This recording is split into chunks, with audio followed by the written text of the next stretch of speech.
대형 국가 행사인 선거가 끝나면 정책적 불확실성이 해소돼 증시와 부동산 시장 여건이 나아질 거라는 기대감이 높습니다. 이번 총선이 국내 경제에 어떤 영향을 미칠 것으로 예상되는지 김종성 기자가 살펴봤습니다. 1980년 이후 9차례의 총선 전후 주가 흐름을 분석해봤습니다. 총선 전 10거래일 동안 코스피는 1.2% 내렸고 이후 10거래일 동안 0.7%의 낙폭을 보였습니다. 글로벌 금융위기 악재에 시달렸던 2008년, IT버블 거품이 터졌던 2000년을 제외하면 조사 결과에 차이가 있습니다.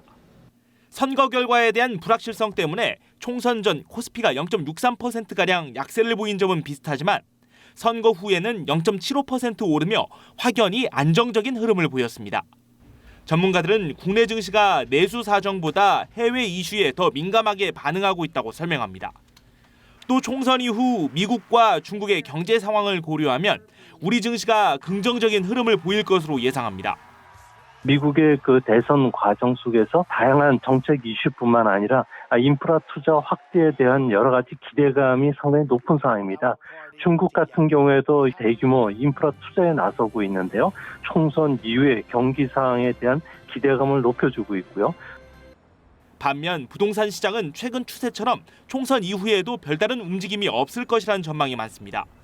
내수 회복세가 더딘 것은 물론 총선 공약 자체도 대형 개발 공약보다 복지에 중점을 둔 내용이 많다는 것이 이유입니다.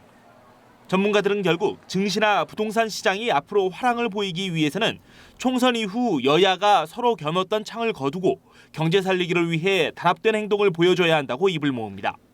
연합뉴스TV 김종성입니다.